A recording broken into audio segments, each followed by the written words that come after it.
With a commitment to community growth, responsible journalism, and development marked by 12 years progressive transformation from an online publication to a hard copy newspaper with an annual Bel Dialogue discussion platform, Mr. Emmanuel Nebeli, a seasoned journalist, president and CEO of Bel Media Consult Limited, publishers of Ndowka Reporters, said he was inspired to tell the story of his people in Ndowka Okwane Federal Constituency by those who lead them than distant observers to avoid misrepresentation. From its formal launch on May 3, 2013, Ndowka Reporters has stood as a pioneering voice not just in the Ndowka nation but across Delta State and beyond.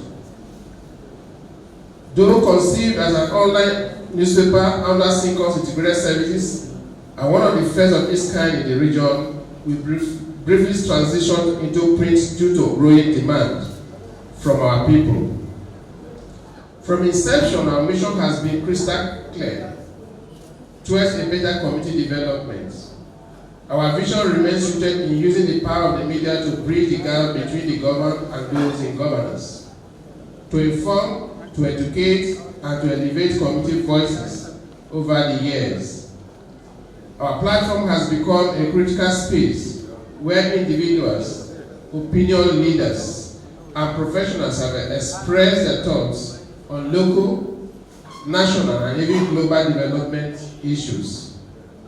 We have helped draw the government attention to pressing needs of our people, spotlighted the activities of development organizations, and celebrated private citizens doing extraordinary things. We have not only told stories, we have told your stories, truthfully and boldly, ensuring that the voices from our streets, villages, and towns are never drowned in the noise of national discourse. Chairman of the occasion, Right Honorable Nicholas Osai, in his opening speech, lauded the indigenous media outfit for bridging the gap between government and the people. He also spoke on the theme of Bel Dialogue, development or displacement, understanding the cost of unregulated land acquisition in our communities. The theme of this dialogue is not only timely but urgent, because unregulated land acquisitions has led to the displacement of many families, loss of livelihoods, and erosion of cultural heritage. It is obvious that this dialogue resonates with the Thursday, August 14, 2025, Vanguard newspaper page 29 advertorial titled Public Notice on Unauthorized Sales of Our Community Land, issued by Umuseti Community of Utabunde Clan, Ndowka West Local Government of Delta State. This development puts a mandatory duties on us as stakeholders to come to terms in the role of government and traditional institutions in safeguarding community lands and finding sustainable solutions that balance development needs with community rights and interests. As we gather here, therefore, it is essential to acknowledge the delicate balance between progress and preservation. The rapid pace of development in our state and country has brought numerous benefits, but it has also raised significant concern about the impact on our cities, towns and villages, particularly regarding land acquisition and displacement. I say this dialogue is therefore a call to exploit progress. In many parts of our country, communities are facing the harsh reality of land grabbing, often by external parties, including criminal elements and other strangers. You know who the criminal elements are. This dialogue is therefore a call to exploit the process for land acquisition, identify best practices, and foster collaboration among government agencies, traditional institutions, civil society, and community members. We are aware that the Land Use Act of 1978 is the primary legislation governing land ownership in Nigeria, and it vests all land within a state territory under the control of the state government, who holds such lands in trust for the people. Accordingly, individuals do not have absolute ownership of land, as the state retains the ultimate control, which is structured into statutory right of occupancy and customary right of occupancy. With statutory ownership, the state holds ultimate power over land transactions, and individuals can acquire land in urban area through lease or grant covered by a statutory right of occupancy issued by the state government on behalf of the government. In customary ownership, which relates to lands in rural or indigenous communities, where land is typically owned by communities or families, state control is exercised through a customary right of occupancy issued by the local government area council on behalf of the government.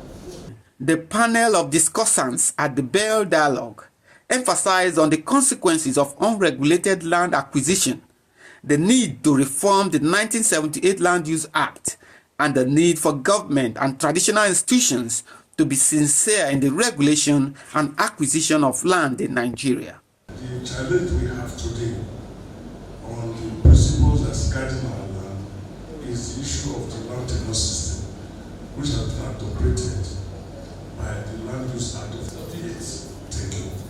Today, we have families having lands, we have communities having lands, and we know that nobody lives in a void. The first settlers came and they occupied a land space called colony, and that is why you have the people was stationed in Okpana. Okpana people came and they settled the particular location and they claimed that land. Asaba people, the same thing. Even though where I came from, we can say this is our land, and those land has been in transit to the present generation. And today, because of development, you see, it has grown different yields of different characters. Nobody cares about whether this land is meant for farming. Nobody cares whether this land is meant for industrial activities. All we do is, let's finish it today. And everybody has gone beyond what sustainable development has defined for us. You today, like what the barrister said now, we know that the governor has the right over all lands approval, but the community has a role to play. Today, if you watch carefully in every community, there is no specific land that is designated for any opportunities. Anybody can come and sell, especially when they see the money. Land should not be treated as an asset. Land is life. It's our heritage. It's our future. Yes, we all know what is happening in today's world, without which, like my distinguished panelist just mentioned, we may be treading on a very path to the extent that it's all around us. We are having food insecurity. We have to engage government, and we have to engage our traditional institutions. These are the people who would regulate the land that we have, and let us engage truthfully, and let them also be honest and be truthful to us. Because talking about regulating land that we have around here, we discover that sometimes even government is corporate in the acquisition that happens haphazardly around the communities. You just come around from nowhere, you say you are from China, you want to do some development in your community, and government will just willingly give up land in communities that I belong, that you belong, all of us belong to those communities. And people will come, take over the land without even, the due processes of paying compensation. And what do our chiefs, what do our Ndowkas do? They also connive in some instances. So if these institutions are strengthened, government is alive to its responsibilities, our traditional institutions are alive to their responsibilities, I'm sure these people will be able to see us as who we are, as co-owners of this estate called land.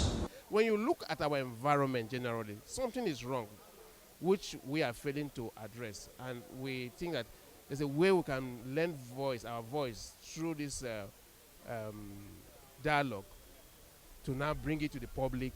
I feel like as we have witnessed today, that actually there's need for us to see how the government and the traditional institutions can come together and see how, because there are a lot of issues, legal issues in court.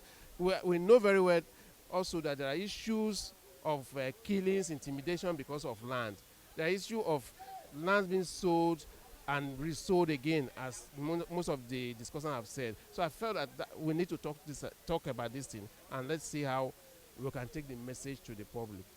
They also recommended an amendment in the 1978 Land Use Act to meet contemporary challenges. Charles Kosipri for ADBN News.